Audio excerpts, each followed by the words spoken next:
And welcome to the Kapil Sharma show.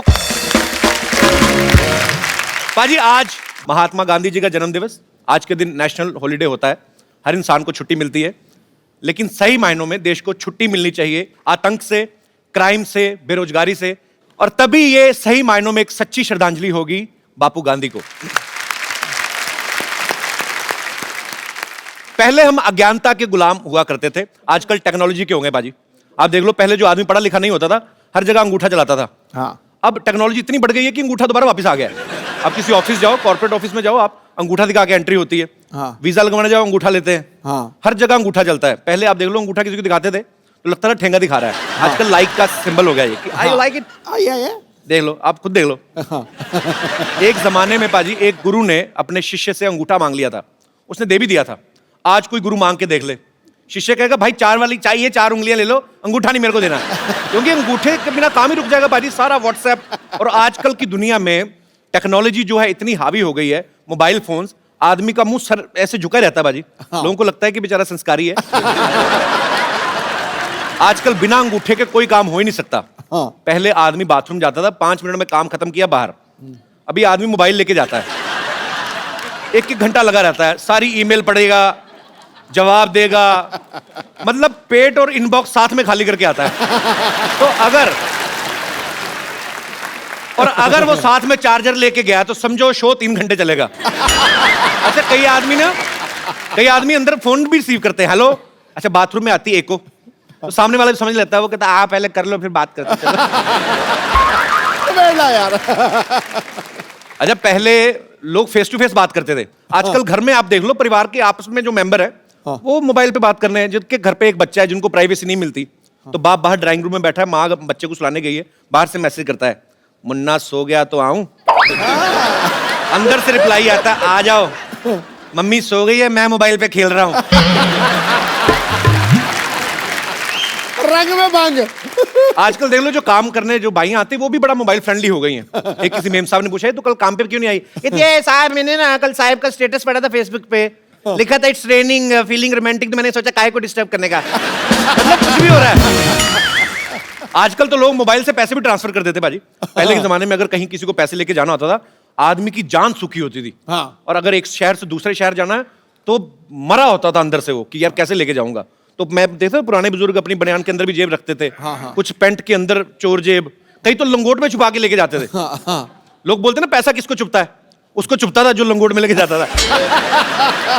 और चलता भी ऐसे था। अगर कोई पूछता था क्यों भाई, दाद है? नहीं, दाद नहीं, जायदाद है।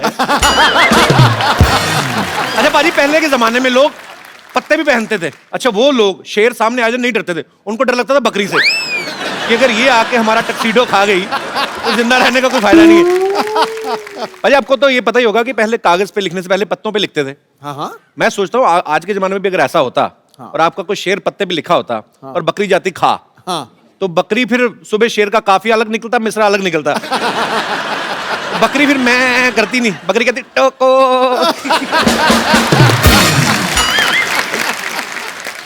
अच्छा, आजकल तो लड़का लड़की एक दूसरे को जानते नहीं, फेसबुक पे सीधा फ्रेंड रिक्वेस्ट भेज देते हैं। पहले के जमाने में जवान लड़कों को अगर कोई लड़की पसंद आती थी शादियों में, तो पहले किसी बच्चे को बताते थे, उसको चॉकलेट देते थे, फिर उसके हाथ में मैसेज भेजते थे।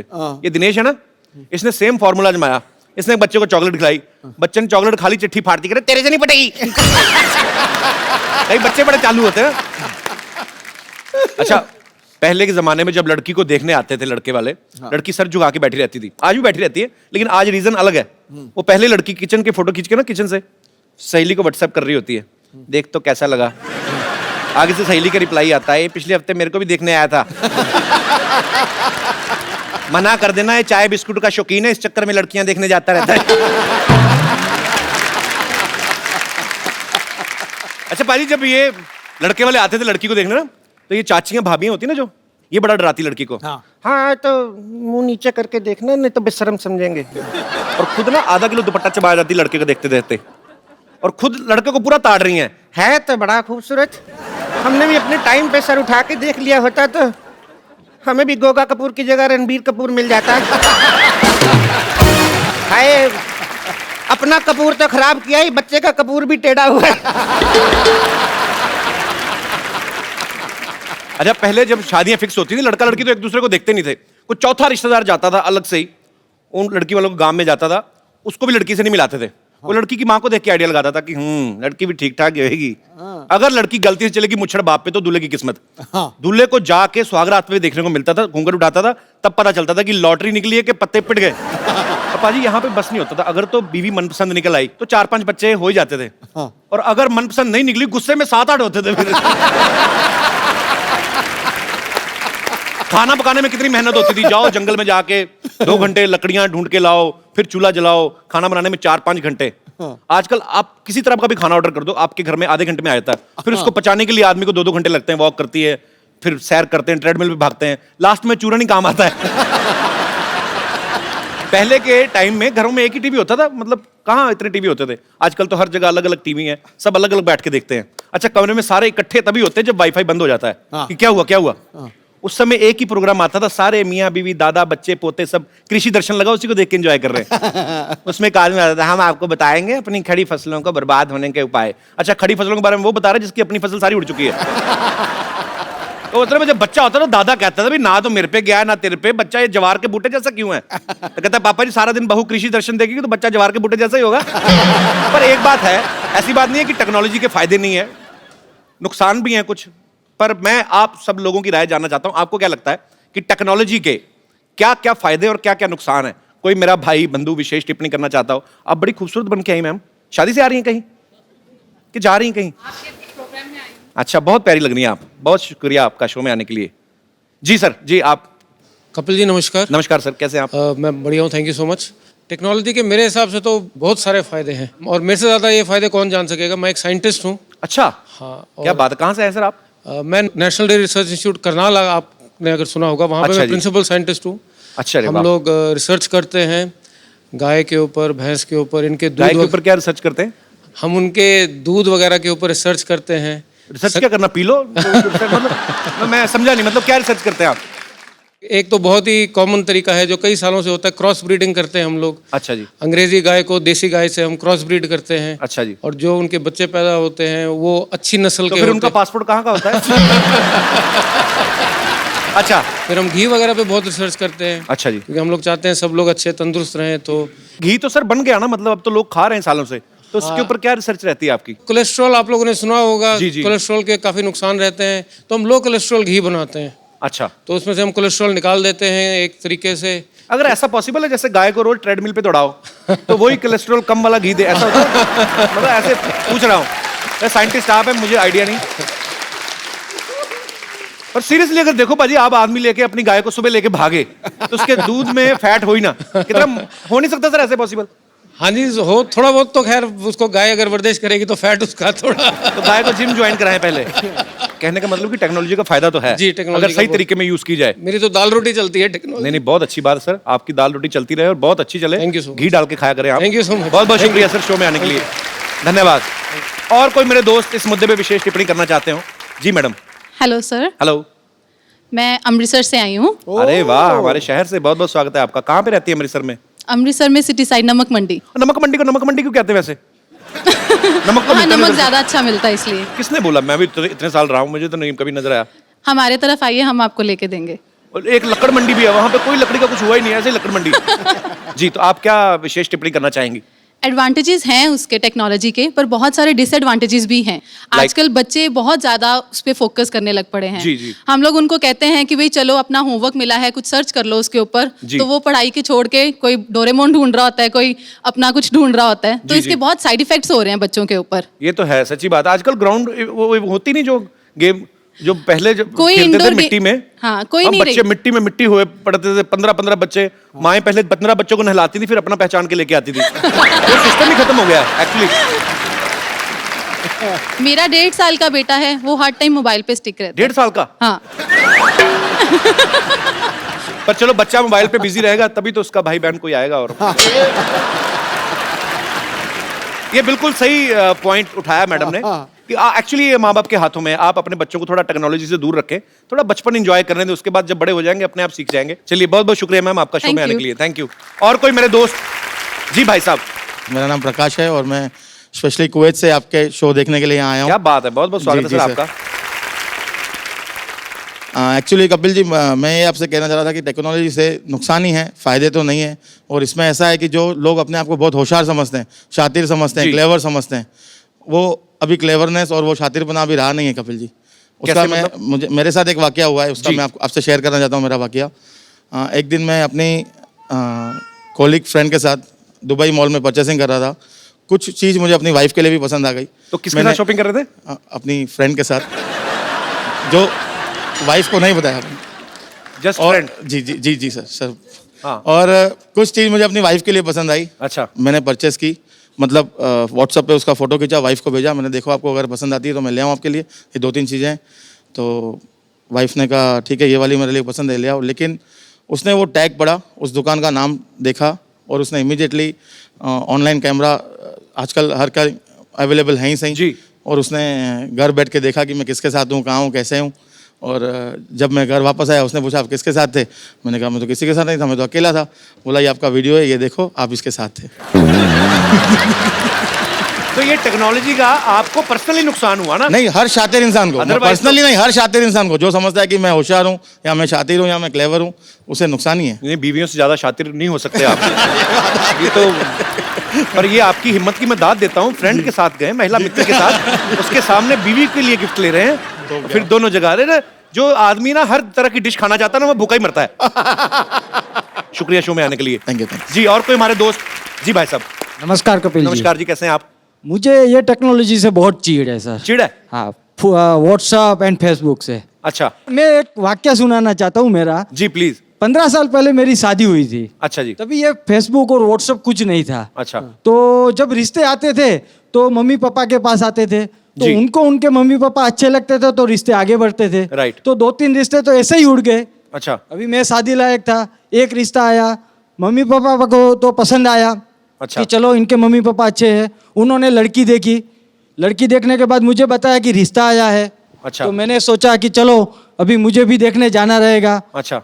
तो मैं देखने गया तो लड़की ने थोड़े नखरे किए और 2 मिनट ही देखने को मिला। अभी उसमें कैसे पसंद करे? 2 मिनट में तो 3 घंटे भी देखोगे, लड़की तो वही रहेगी ना, बदलेगी लड़की थोड़ी तो ना। वही रहती है, मगर 2 मिनट में देखने में कैसे पसंद पर करेंगे? टेक्नोलॉजी का इसमें क्या लेना देना हुआ? सर आजकल फेसबुक हो गया है। हाँ। अगर लड़की का नाम आया फेसबुक पे, मैंने डाला हेतल, तो 10 हेतल आ जाएगी, उसमें से मैं चॉइस कर सकता हूँ अच्छा। कौन सी हेतल है। तो अगर तो आपको इस बात से चिढ़ है कि आपके टाइम पे वो क्यों हाँ नहीं जी था? सर, अगर 15 साल पहले ये आ गई रहती तो मैं सबसे पहले घर में देख लेता और मम्मी पापा को बोल देता मुझे ये हेतल पसंद है। अभी जिनसे शादी की वो पसंद है आपको? मेरे नसीब अच्छा था कि मुझे जो पसंद थी उसके साथ ही लड़की, उसके साथ ही शादी हो गई। नहीं, आपको बोलना पड़ रहा है ऐसा कि सच्ची में ऐसा नहीं है? नहीं सर, सच्ची में। अच्छा। Yes sir. तो उनको साथ नहीं लाए? नहीं, साथ में आई है मेरी वाइफ, अच्छा, साथ कैसे में हैं ही है। आप? बहुत बढ़िया। चलिए, बहुत अच्छा लगा देख तो के आप उसके साथ लिए में। मुझे बहुत चीड़ है। पर नहीं, अभी देखिए आपको तो अच्छी बीवी मिल गई ना, बीवी तो अच्छी आपकी मिल गई, पसंद की है। Yes sir. तो अभी चिढ़ क्यों? छोड़ो ना। मगर सर फेसबुक रहता तो और भी चॉइस मिलती ना सर। आप सुन रही हैं? अभी भी थाली भरी पड़ी है, इनको है कि मैं कहीं एक सब्जी टिका लूंगा। चलिए, बहुत अच्छा लगा सर आप हमारे शो में। Thank you, sir. काम क्या करते हैं आप मुंबई में? सर बिजनेस, किस चीज का? Garment manufacturing.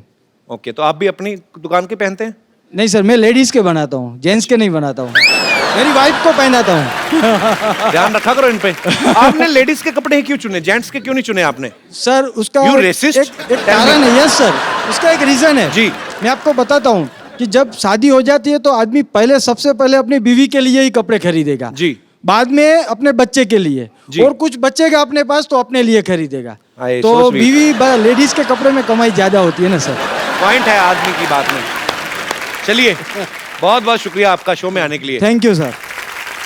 मेरे पास एक बड़ा खूबसूरत सा गिफ्ट है भाई साहब के लिए। भाई साहब, आपको बड़ी प्रॉब्लम है, उस समय में ये नहीं होता था, वो नहीं होता था। मैं आपको एक फोन दे रहा हूँ, बड़ा खूबसूरत मोबाइल है, इसमें सब कुछ है।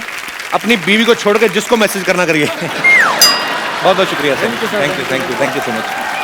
Thank you, congratulation. पाजी, आज मुझे ना बहुत संभल के और बड़ा सतर्क रह के बोलना पड़ेगा।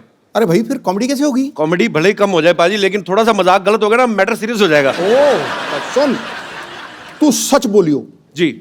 जब भी द्वंद हो सीधा चलो, सच के रास्ते पे चलो, नैतिकता से कोई समझौता मत करो, कोई पीठ नहीं लगा सकता। क्या बात है। तो आज हमारे मोहल्ले में वो महान शख्सियत आ रही हैं जिन्होंने हिंदुस्तान को एक नई दिशा दी और देश के हित में हमेशा ही अपनी आवाज उठाई। सच की लड़ाई के लिए इन्होंने बहुत आंदोलन किए, धरने किए। ये बहुत ही बड़े समाज सेवक हैं। तो आप सबकी जोरदार तालियों के बीच में इनवाइट करना चाहूंगा हम सबके प्यारे अन्ना हजारे।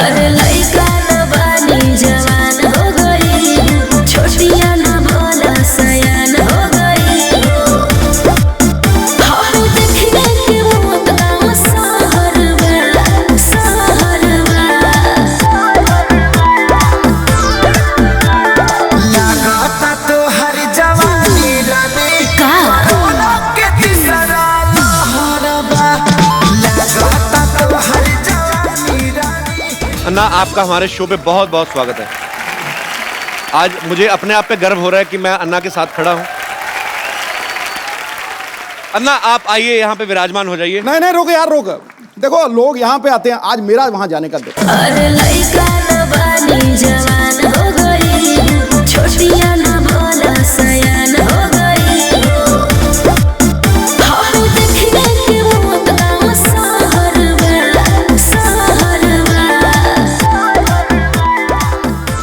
आज पूरी दुनिया में ईंट का जवाब पत्थर से देने के लिए लोग तैयार बैठे हुए हैं।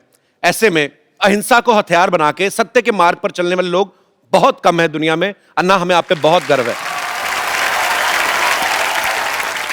अच्छा, मैंने जो अन्ना को देखा है, जितना समझा है, मुझे ये विश्वास हो गया कि सच में बहुत बड़ी ताकत होती है। एग्जाम्पल आपके सामने है।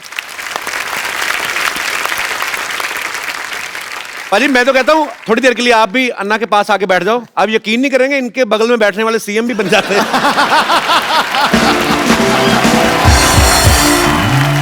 मेरा दिल कर रहा है कि मैं थोड़ी देर बैठा रहूं, चुपचाप अन्ना को देखता रहूं। आपने इतने शो किए हैं, जी। इतने एक्टर्स, इतने बड़े बड़े लोग जी। क्या आपको कभी लगा था कि एक मंदिर में रहने वाला फकीर आदमी उसके साथ भी आप शो करेंगे? मैंने अन्ना, बहुत बहुत धन्यवाद आपका, आप आए। अन्ना, एक बात बताइए, आपको करोड़ों लोग फॉलो करते हैं, आप खुद क्यों नहीं पॉलिटिक्स में आते?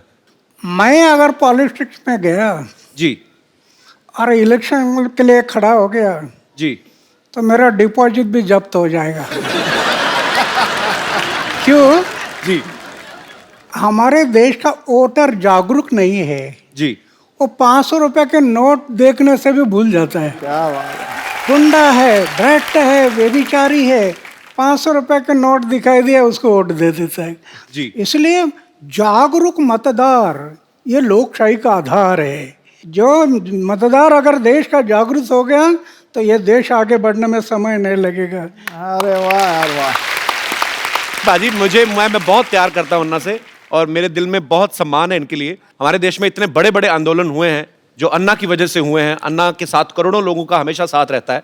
मुझे आज सच में यकीन नहीं हो रहा कि अन्ना हमारे शो पे आए हैं। एक्चुअली अन्ना का पूरा नाम जो है वो किशन बाबूराव हजारे है। तो अन्ना नाम आपको किसने दिया? परिवार में सबसे बड़ा भाई है, उसको बोलते हैं अन्ना। ओके। तो हम 4 भाई, उसमें सबसे बड़ा मैं था। ओके। तो घर के लोग कहने लगे अन्ना, ओके। फिर पड़ोस के लोग कहने लगे अन्ना, अच्छा। फिर गांव कहने लगा अन्ना, और अभी देश कह रहा अन्ना।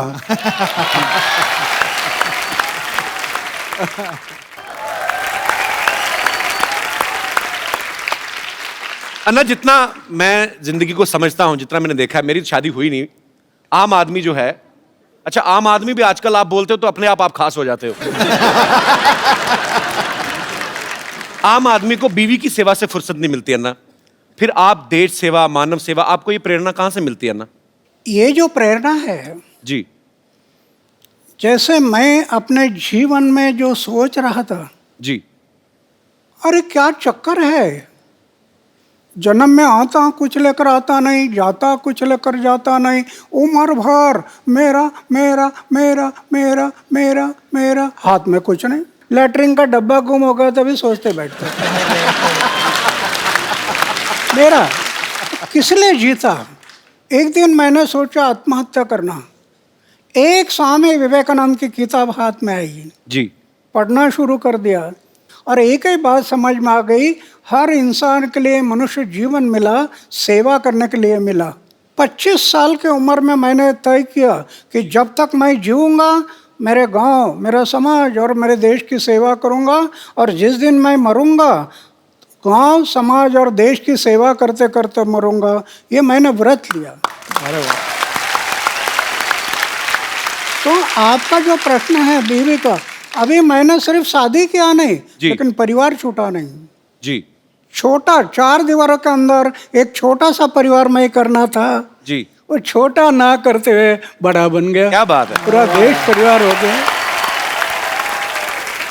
अच्छा अन्ना, आपको याद है आपने आज तक कितने आंदोलन अनशन किए होंगे आज तक पूरी जिंदगी में? जब मैंने तय किया कि जब तक जीऊंगा समाज और देश के भलाई के लिए जीऊंगा, जी, तो समाज के भलाई के लिए, देश के भलाई के लिए 16 बार मैंने अनशन किया। वाह।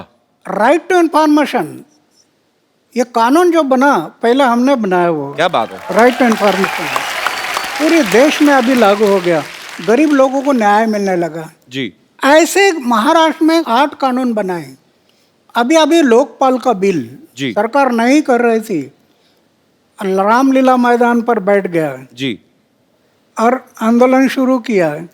सरकार एक एक बात के लिए डरती है, जी, वो सिर्फ मोर्चा और धरने से नहीं डरती, सरकार सिर्फ गिरने से डरती है। ये डर जब लगता है ना, तो ऐसे कानून बनाती है सरकार। अन्ना, जब मैं बचपन में मेरी माँ से मेरा झगड़ा हो जाता था, मतलब कभी कभी भी होता है कि आपकी माँ से नाराजगी हो गई, तो यहाँ कोई भी बात मनवाने के लिए तो मैं खाना नहीं खाता था। पता है वो होता ना बच्चे को भी, बच्चे बड़े चालू होते ना, बच्चों को पता माँ देख नहीं सकती कि मेरे बेटे ने खाना नहीं खाया, तो मैं खाना पीना छोड़ देता था ना, तो अपनी बात मनवाने के लिए। तो ये आपका भी बचपन में कुछ ऐसा ही स्टाइल था? मतलब जब मैं ऐसे पूछ रहा हूँ। ऐसे मेरे बारे में हुआ था। अच्छा। हमारे घर की अमीरी नहीं थी, जी गरीबी थी। एक त्योहार आ था और मैं माँ को बोला, एक अन्ना दे दो, एक अन्ना। अच्छा। एक आना बोलते थे ना पहले। जी जी जी। मुझे प्रेस करना है कपड़े के। माँ बोले, अरे कपड़े को प्रेस क्या करता, मन को प्रेस करना चाहिए, कपड़ा तो क्या है, ये मैला हो जाता है, मन को दाग मत लगने दे, मन को तजला रखना। तो मैं थोड़ा गुस्सा हो गया। अच्छा। तो माँ ने मुझे चाटा लगा दिया। मैं दौड़ गया घर से। तो माँ डर गई, कहीं कुआ हुआ में तो नहीं जाएगा। फिर खोज करना शुरू कर दी, इधर खोजो उधर खोजो उधर खोजो, नहीं मिल रहा। फिर मेरा घर था जी। उसके ऊपर एक ढाबा था। अच्छा। उसमें मैं कबूतर पालता था, कबूतर। अच्छा।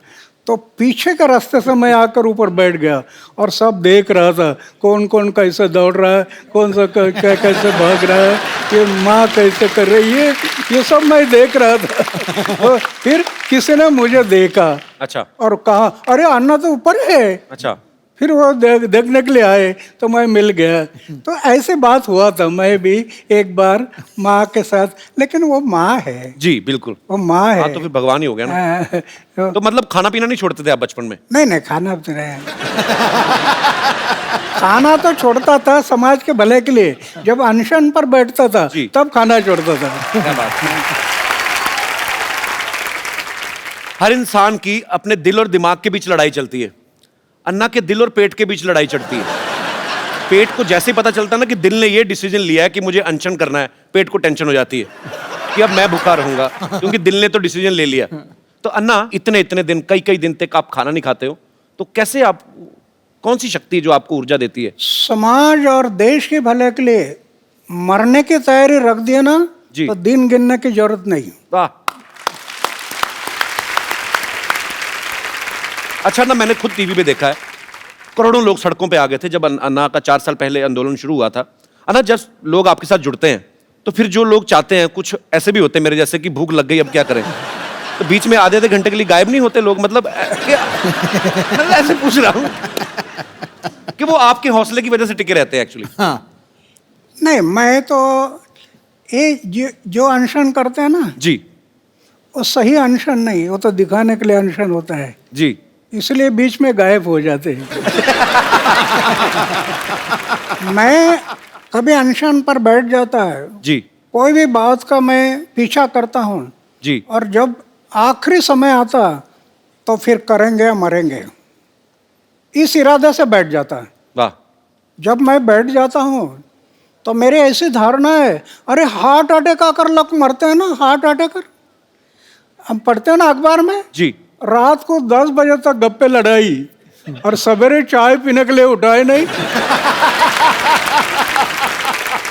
मेरी ऐसी धारणा है जी। हार्ट अटैक आकर मृत्यु आना, जी। इसके बजाय समाज और देश की सेवा करते करते मृत्यु आ गया तो ये मेरा सौभाग्य है। क्या बात है। अच्छा अन्ना, आप 4 भाई हैं। जैसे नॉर्मल परिवार में होता है कि जैसे एक दुकान है पिताजी की, तो एक भाई अगर बीमार है तो दूसरा जाके दुकान पे बैठ गया। ऐसा कभी हुआ है कि आपको समय ना लगा और दूसरा भाई जाके अनशन पे बैठ गया हो? आई मीन आपकी फैमिली की तरफ से भी सपोर्ट होता था आपको हमेशा?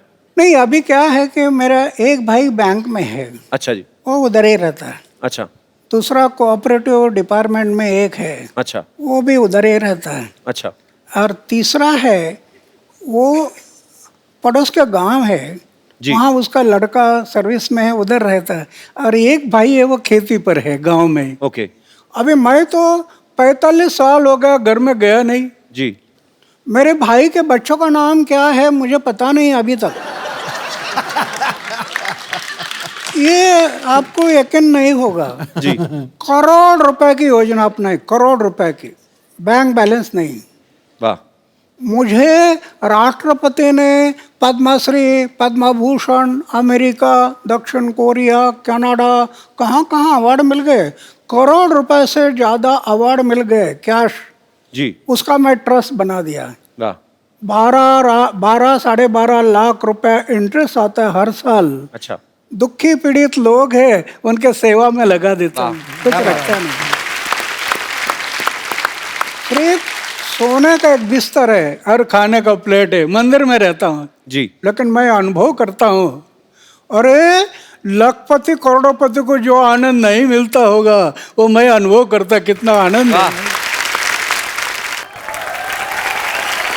अन्ना, जैसे आप देश हित में काम करते हो, कई कई दिन तक आप अनशन करते हैं, आंदोलन करते हैं, आप पूरे देश में भ्रमण करते हैं।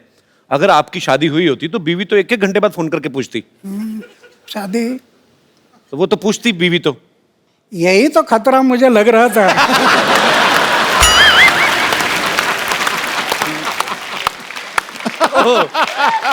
और इसके कारण मैंने तय किया कि शादी नहीं करना। और दूसरी बात यह है 79 ईयर के इस उम्र में जी। बैचलर रहते हुए भी इतना भी दाग नहीं जीवन में, इतना भी है। वाह, क्या बात है। ये भगवान की कृपा है। अगर दाग लग जाता मेरे जीवन में तो इन लोगों ने मुझे तोड़ मोड़ देना था। वाह। आज कुछ नहीं कर सकते, कुछ नहीं कर सकते। अन्ना, एक बात और जहन में आती है, मैं बच्चा हूं, आपने पूरी दुनिया देखी है। जैसे मैंने भी अन्ना अभी शादी नहीं की, मतलब करनी है मुझे। करना है? हाँ करनी है, मेरा दिल करता है। करो।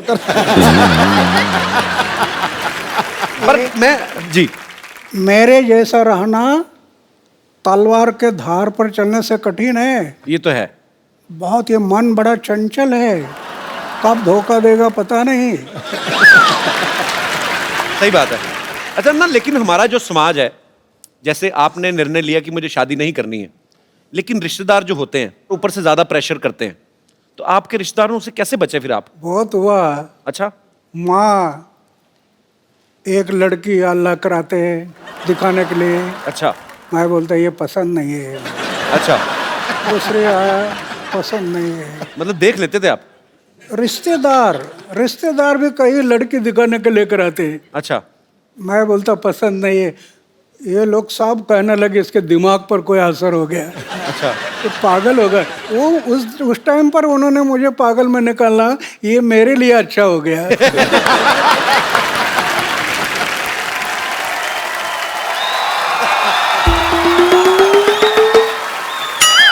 हेलो। हेलो।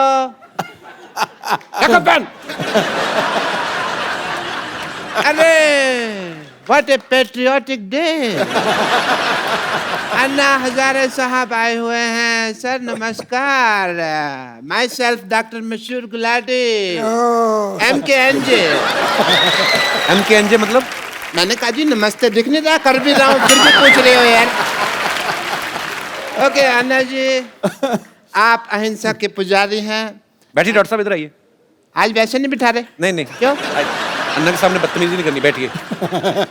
इतनी इज्जत आज तक इस आदमी ने मुझे नहीं दी।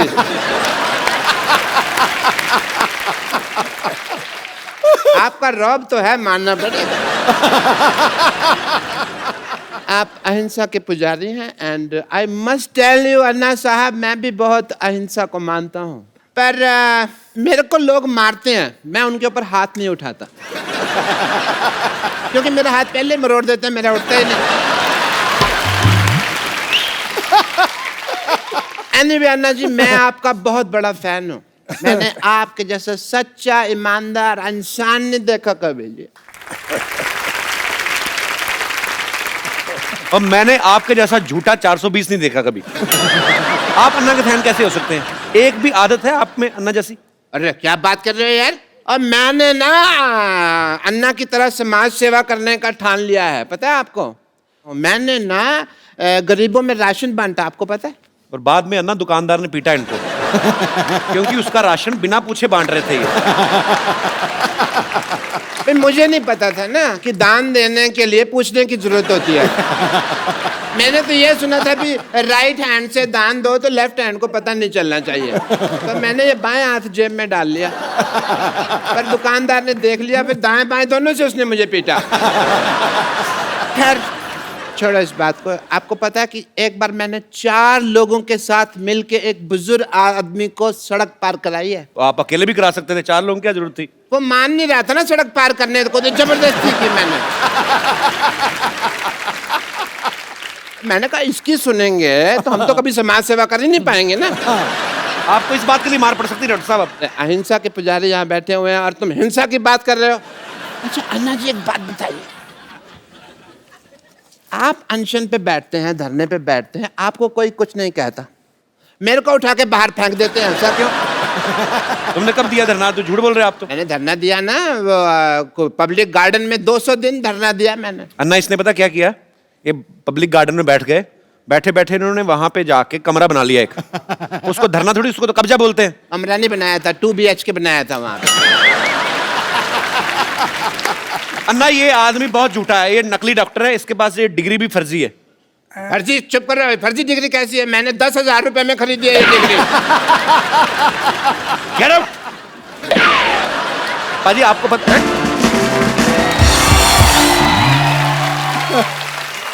आप सबको पता ही होगा, पर मैं फिर भी बताना चाहता हूं कि अन्ना के ऊपर एक फिल्म बन रही है जिसका नाम भी अन्ना है।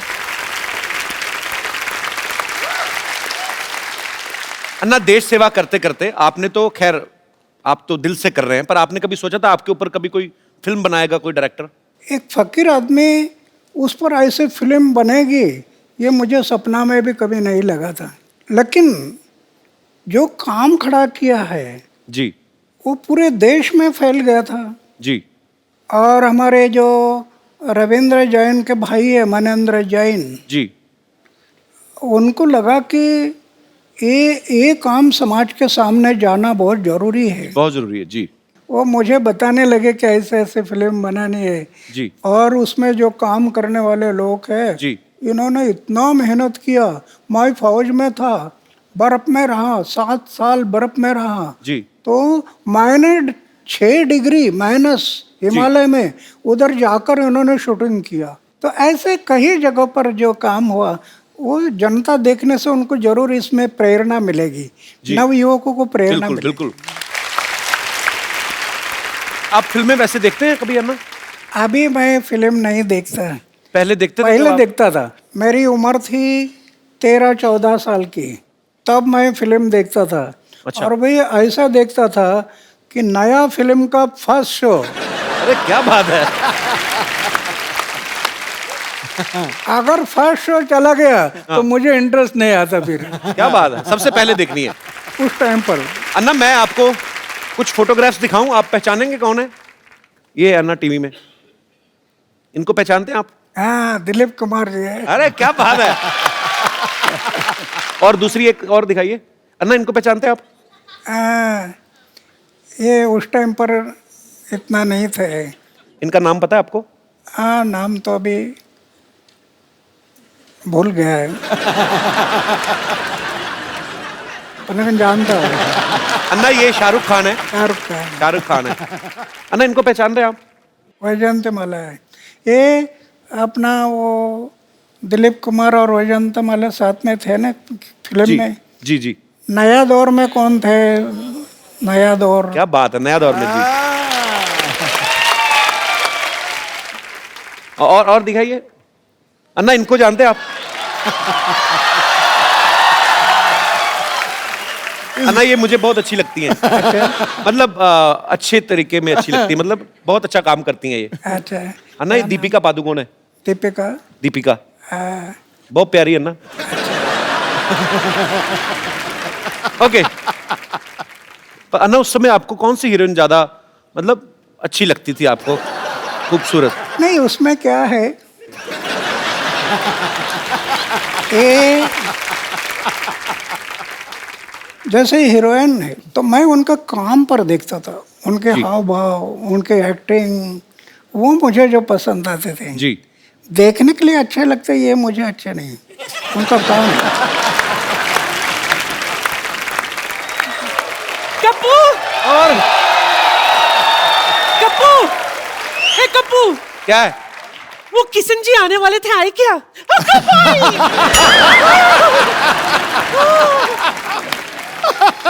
असं कसं?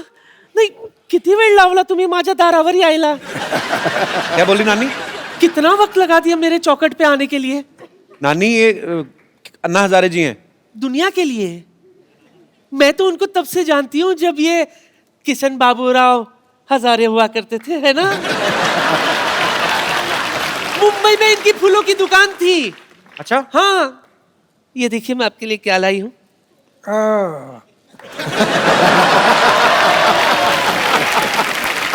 आपको याद है मैं रोज आपकी दुकान से एक फूल खरीदा करती थी? अभी तो 60 साल बीत गए, अभी कहाँ याद करोगे। रोज इनके दुकान से एक एक फूल इकट्ठा किया करती थी मैं, फिर उसका वरमाला बनाती थी। फिर एक दिन गाय आकर पूरा पूरा वरमाला खा गई। मेरा सपना धरा का धरा रह गया। लेकिन सच कहूं, मुझे उस बात का बिल्कुल भी अफसोस नहीं है। मुझे तो इस बात की खुशी है कि अगर आपकी शादी होती ना, वो लड़की बहुत खुशनसीब होती, क्योंकि उसको खाना कम बनाना पड़ता था ना, क्योंकि हर वक्त आप तो अनशन पे बैठे रहते है ना? नानी, इनको घर नहीं बसाना था ना, इनको देश बसाना था, इसलिए उन्होंने शादी नहीं की। लेकिन मेरे अरमान तो अधूरे रह गए ना। हाँ? Anyway, मुझे इस बात का बहुत अफसोस है कि मैं आपकी नहीं हो सकी, लेकिन इस बात की खुशी है कि आप देश के हो गए। हाँ, इसलिए तो मैं भगवान के आभार मानता हूँ कि मैं पूरा देश का बन गया। सच सच सच सच सच। इसलिए मेरे लिए तो आपके चरणों की धूली काफी है। नानी, ना, एक मिनट। ना। वो स्वच्छ भारत अभियान से जुड़े, उनके चरणों में धूल है ही नहीं। हाँ, उनके वो साफ सुथरे रहते हैं, साफ सुथरे। चलो माफी मांगो अन्ना से। अन्ना जी माफ करना।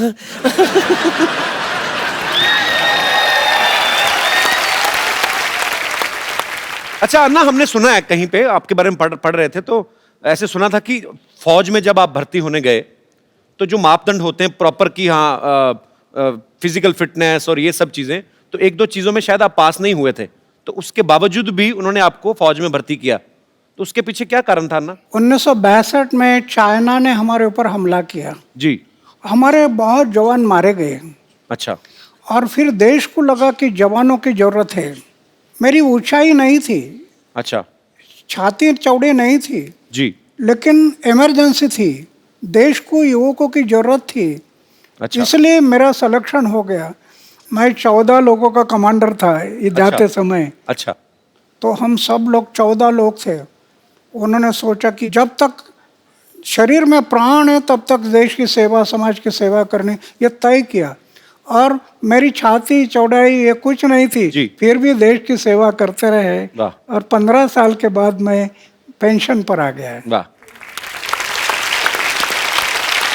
और ये सच्ची बात है, ये हमारे जवान जो हैं, जब आप फौज में भर्ती होते हैं, उनकी ट्रेनिंग बहुत मुश्किल होती है, और ट्रेनिंग के बाद जब उनको अपॉइंट किया जाता है, जब उनकी पोस्टिंग होती है, और मेरा सैल्यूट करने को दिल करता है हमारे जवानों को। और हमारी पूरी टीम की तरफ से हमारी कभी कोशिश रहेगी कि हम अपने देश के जवानों के लिए एक ज़रूर एक अच्छा सा शो ऑर्गेनाइज करें। और बहुत दुख होता है जब हमें कभी ऐसी न्यूज़ सुनने को मिलती है कि सरहद पे या कहीं पे भी हमारे देश के जो जवान हैं, उन्होंने देश के लिए अपनी शहादत दी। हम उनके परिवारों के साथ हैं, हमारी शुभकामनाएं उनके साथ हैं। बहुत बहुत शुक्रिया। अच्छा ना, ऐसे मन में सवाल आया, जैसे मेरे 3 मामा हैं, तीनों ही आर्मी में थे, तो वो कहते थे कभी कभी हमें ना बर्फ में पीनी पड़ जाती है, मतलब ऐसे ही। अन्ना, आपने कभी नहीं ट्राई की? मैं शुरू में जब बर्फ में मैं गया जी, तो 2 पैक रम मैं पीता था शुरू में। लेकिन जब स्वामी विवेकानंद की किताब पढ़ी, जी, जीवन समझ में आ गया कि सिर्फ खाना पीना और मरना इसके लिए जीवन नहीं। फ्री रम मिलती थी, फ्री जी, लेकिन कभी मैं हाथ नहीं लगाया उसको। वाह। 1975 में पेंशन आ गया, अभी 38 साल बीत गए, हमें 2 बोतल रम मिलती हर जवानों के लिए। अच्छा। लेकिन मैं कभी रम लेने के लिए गया नहीं। आज मुझे दुख होता है, ये दोनों देशों को अभी फिर से लड़ाई करना ठीक नहीं है। दोनों की आर्थिक स्थिति फिर बहुत विकट है। एक लड़ाई में कितना खर्चा आ जाता है, जी। देश कितनी जानें चली पीछे जाती जाता हैं। है। ये आज वो लड़ाई होना नहीं चाहिए, ऐसे मैं मानता हूँ।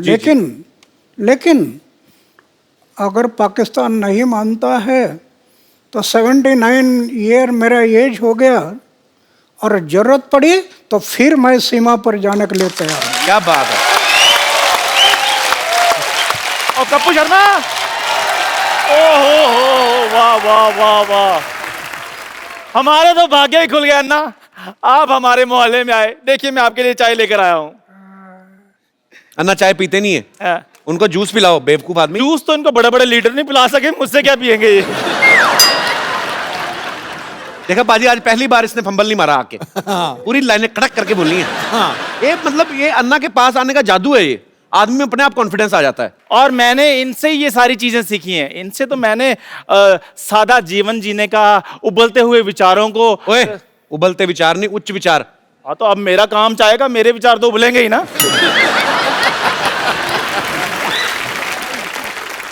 अन्ना, वैसे मैं भी बड़ा सिंपल सा हूँ, लेकिन आपको जब देखता हूँ ना, तो मेरे में अंदर एक अजीब किस्म का कॉन्फिडेंस आ जाता है। लेकिन जब मैं बड़ी बड़ी जगह पे जाता हूँ, मेरा कॉन्फिडेंस थोड़ा लूज हो जाता है। तो कभी आपके साथ भी ऐसा हुआ है कि आप 5 स्टार होटल में गए हो और छुरी और कांटा पकड़ते पकड़ते आपको भी कुछ थोड़ा कॉन्फिडेंस ऐसे हो गया हो? मैं इतना टूर करता हूँ जी, लेकिन होटल में कभी जाता नहीं। वाह वाह। एक बात है, जी, गया तो उसको याद नहीं रखता, भूल जाता हूँ। याद रखना ये घातक होता है। जी, जी, इसलिए मैं याद नहीं रखता। इसको भी अन्ना, इसके माता पिता ने याद नहीं रखा, भूल गए वो। अच्छा अन्ना, मुझे एक बात प्लीज बता दीजिए कि मैं एक आम आदमी चाय बेचने वाला हूं, मैं कहां तक पहुंच सकता हूं अपनी लाइफ में? अरे हमारे देश का उदाहरण है ना जी, चाय बेचने वाला आदमी भी पंतप्रधान बन सकता है ना। क्या बात है। अन्ना, आशीर्वाद दे दीजिए ताकि मैं अपनी लाइफ में बहुत ज्यादा आगे बढ़ूं। Thank you very much, thank you very much.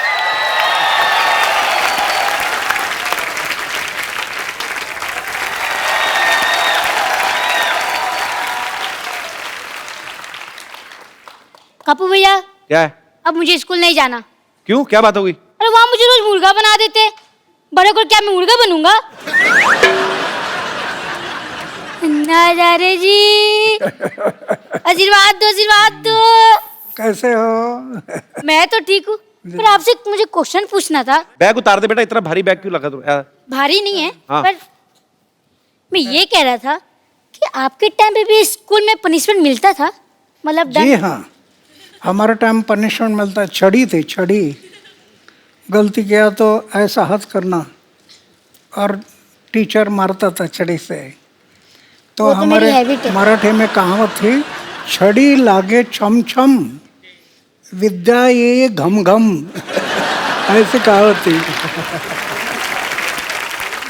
लेकिन अन्ना आजकल बंद हो गया है स्कूलों में ना, अभी नहीं, आजकल नहीं अभी मारते मारने के लिए परमिशन नहीं, जी।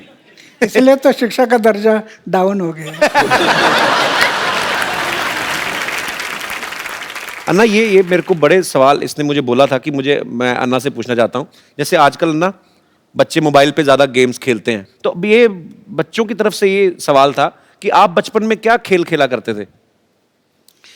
हम तो गांव में लगोरी थी, लगोरी।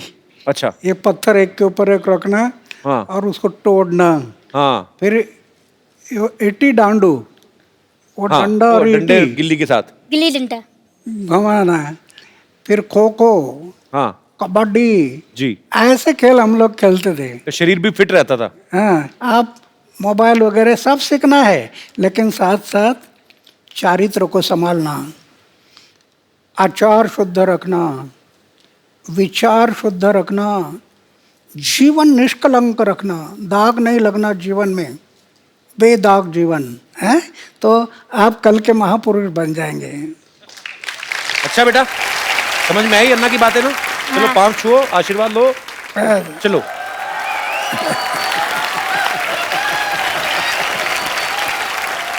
अन्ना यहाँ पे ना आपके चाहने वाले हैं, सब आपसे प्रेम करते हैं। यहाँ पे क्या पूरे देश में, पूरी दुनिया में है, लेकिन आपसे ये बातें करना चाहते हैं। तो जो भी अन्ना जी से बात करना चाहते हैं वो अपना हाथ खड़ा कर सकते हैं जी। Hello Sidhu sir. Hello. Hello Kapil sir. Hello. Hello Anna ji. Sir मुझे आपसे पूछना है कि टेक्नोलॉजी में आजकल इतनी एडवांसमेंट हो गई है, तो पॉलिटिशियन से लेके एक्टर से लेके आम आदमी तक सब ट्विटर फेसबुक सब जगह हैं। आप क्यों नहीं हैं ट्विटर पर या फेसबुक पर? आपको पता है वो जो आजकल फेसबुक आता है और ट्विटर पे आता है, हालांकि पंगे बड़े हैं ट्विटर के।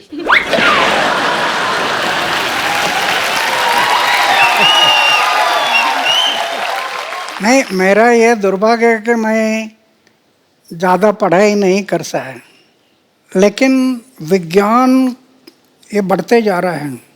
दुनिया में आश्चर्यजनक प्रगति हुई है, टेक्नोलॉजी में बहुत डेवलप हो गया है।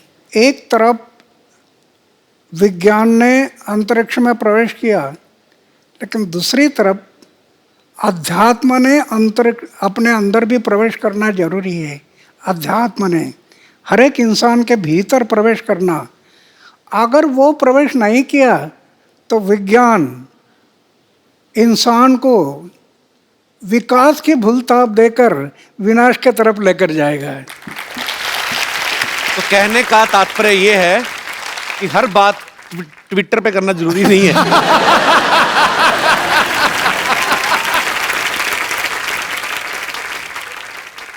चलिए, बहुत बहुत शुक्रिया शो में आने के लिए। Thank you, ji. sir. और कोई मेरे दोस्त?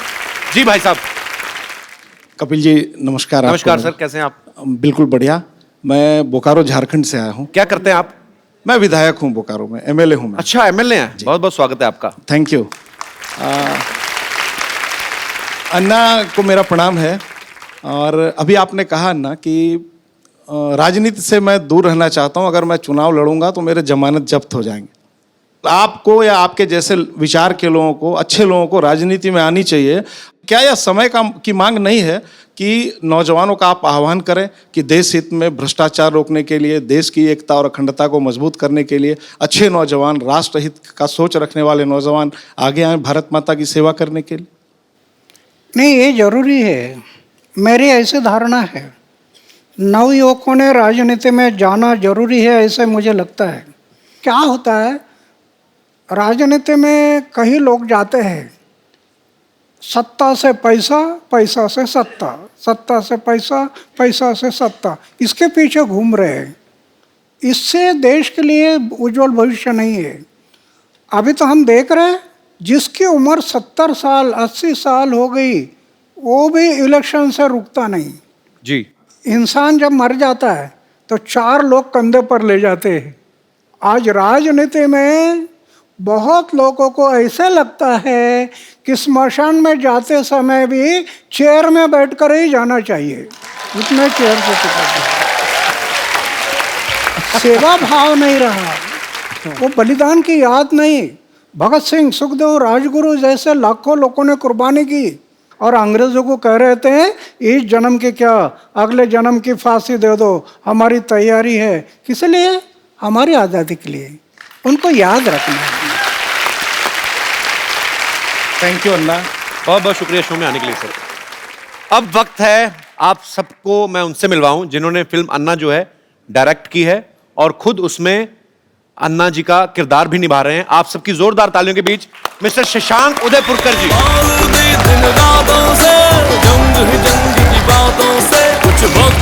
शशांक जी आपका बहुत बहुत स्वागत है। Thank you sir. आइए आइए प्लीज। तो शशांक जी ने इस फिल्म को डायरेक्ट भी किया है और खुद अन्ना जी का किरदार भी निभाया। शशांक, आप उम्र में बहुत छोटे हैं, आपको मतलब कैसे आपके दिमाग में आया कि मैं ये किरदार निभाऊंगा या मुझे अन्ना जी के ऊपर फिल्म बनानी? आपका आइडिया था या मनिंदर जी का था? 2011 में पूरे देश की तरह मैं भी वो था जिसने अन्ना जी को रामलीला मैदान पर देखा। अच्छा। अन्ना जी को बिकॉज मैं इंजीनियरिंग कॉलेज में पढ़ रहा था तो मैं हवा में उड़ रहा था। अच्छा। जिंदगी में फिल्में देखनी, कॉलेज घूमना। अचानक जब इनको देखा तो मैंने ये कहा कि इनको क्या हो गया, 74 साल का आदमी सरकार से पंगा ले रहा है, ये तो गए काम से। शाम को जिस मोमेंट मैंने ये सुना कि अन्ना जी ने जेल से रिहा होने से मना कर दिया है, मेरे लिए 360 डिग्री शॉक था। एक इंसान सरकार के साथ पंगा लेने जा रहा है, अगर गलती से पुलिस का कोई लेटर भी आ जाए तो आदमी की हालत खराब हो जाती है। अन्ना जी कहते हैं कि ना मैं जेल से निकलूंगा और मैं यहीं अनशन शुरू करूंगा। मैं समझ गया था ये बिरला व्यक्तित्व है और ये जो चाहे वो कर सकते हैं।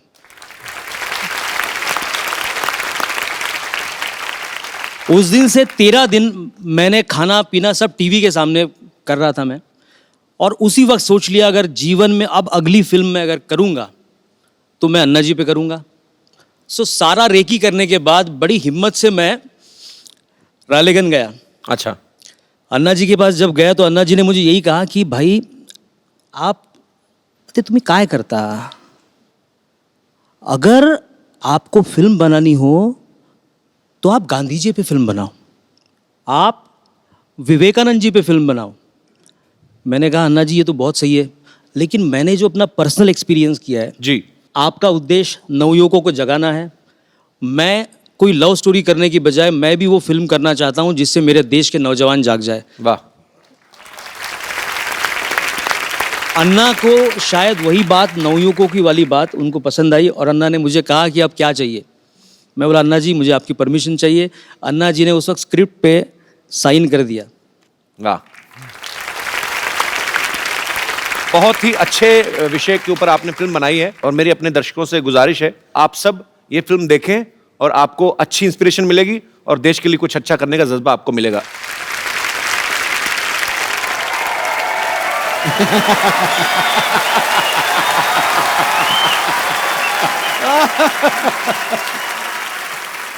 हमारा मांगे पूरी करो, हमारे मांगे पूरी भरो।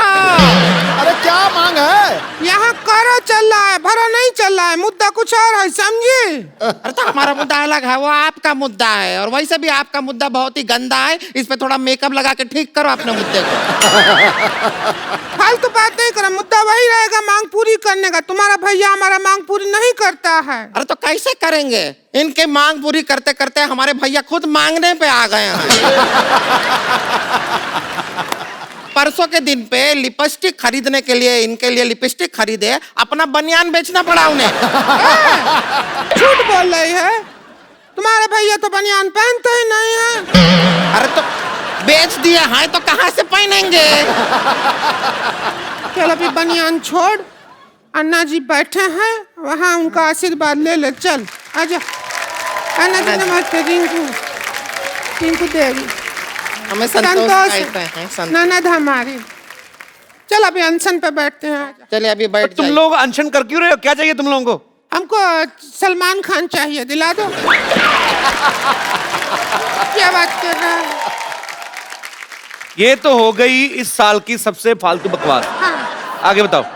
तो अन्ना जी बहुत परेशान हैं, जो हमारे मर्द हैं, इनके जो भैया हैं, हमको बिल्कुल प्यार नहीं करते। ऐसा क्या हम में कमी है जो हमको प्यार नहीं करते? अन्ना जी, इसके मुंह में करप्शन है। अब ध्यान से देखिए, है किसी और का, लगता किसी और का है। तो भगवान ने तुम्हारा खराब करके भेजा काम, तो क्या करे? नहीं यकीन, सिद्धू भाई से पूछ लो। नहीं ना, उनसे पूछने का जरूरत नहीं है, वो तो कोहली का बैटिंग में भी कमी निकाल देते हैं।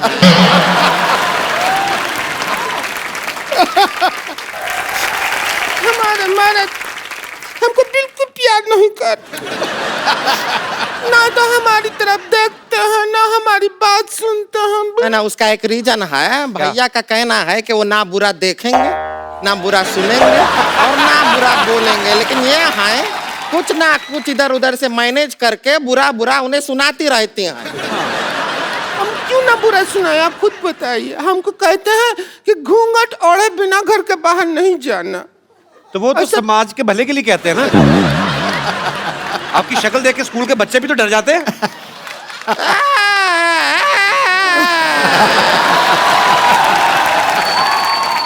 कुछ भी बोलते रहते हैं, बच्चे डर जाते हैं। अरे ऑफिस जाने वाले बड़े बड़े मूंछ वाले लोग भी डर जाते हैं। तुम्हारे भैया तो नहीं डरते हैं मुझसे। तो उनकी मूंछ भी किधर है? पहले मूंछ हुआ करती थी, पैसा का जरूरत पड़ा तो लाला ने कहा कि मूंछ रख दो, पैसा ले जाओ, तो मूंछ उतार दिया। अच्छा चलिए छोड़िए, बहुत ज्यादा छीछा लेदर हो गया है। अभी आप अपना अनशन जो है वो तोड़ दीजिए। चलिए कोई सिर इधर लाते, सिर पे तोड़ते हैं। अरे नहीं, अरे ऐसे थोड़ी अनशन तोड़ते। ए लीजिए, आपके लिए लेकर आए हैं, ये पी के अनशन तोड़ दीजिए। अभी शुरू नहीं हुआ, तोड़ भी दिया। इतना ही होता है लंबा, इससे लंबा अनशन हमसे। ये तो नारियल का तेल है। हम नारियल का पानी ही ला रहे थे, वो नारियल थोड़ा ज्यादा दब गया हमसे, तो तेल निकल आया। चलो कोई बात नहीं, पानी से तो महंगा ही होता है तेल। अच्छा है। अच्छा। वैसे छोटी छोटी बात पे लड़ती हैं, आज इतनी लड़ाई नहीं कर रहे तुम लोग? बड़ा मैं हैरान हूं। आज अन्ना जी आए हुए हैं, हम यहाँ पर लड़ाई नहीं करेंगे, बिल्कुल नहीं करेंगे। आज के पूरा एपिसोड के एंड तक बिल्कुल लड़ाई नहीं करेंगे। आज वैसे भी 2 अक्टूबर है, तो आपके लिए कुछ प्रस्तुति करें।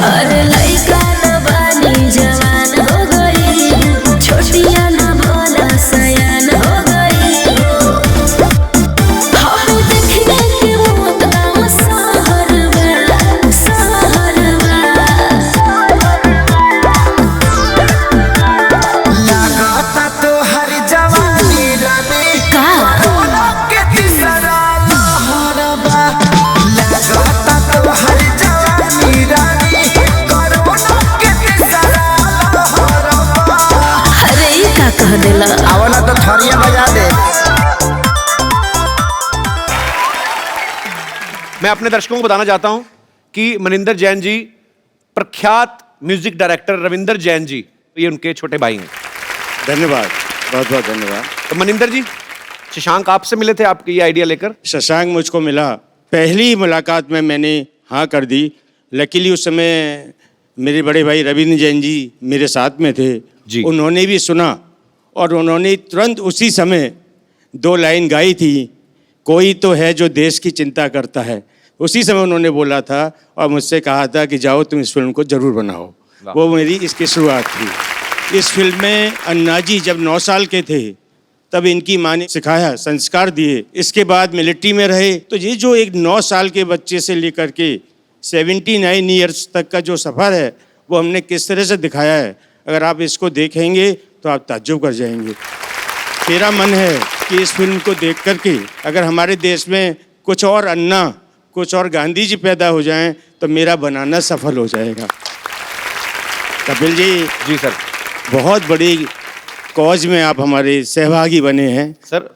इसी के लिए मेरा मन है कि मैं आपको कुछ भेंट करूं। जी प्लीज, अगर आप कहें तो मैं ऊपर आऊं। जी जी please. Thank you.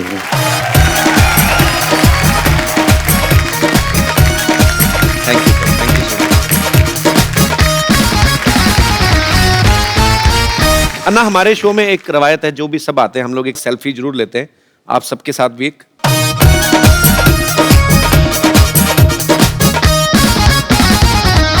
Thank you. एक बार हमारे प्यारे अन्ना जी के लिए जोरदार तालियां। समाज के परिवर्तन लाना, देश को खड़ा करना, ये सबका हमारा मकसद यही है। तो मैं ज़्यादा ना कहते हुए मेरे साथ में थोड़ी एक घोषणा देंगे, इसे अपेक्षा करता हूँ। भारत माता की जय! भारत माता की जय! वंदे मातरम! वंदे मातरम! इंकलाब जिंदाबाद! इंकलाब जिंदाबाद! धन्यवाद। आप सब लोग ऐसे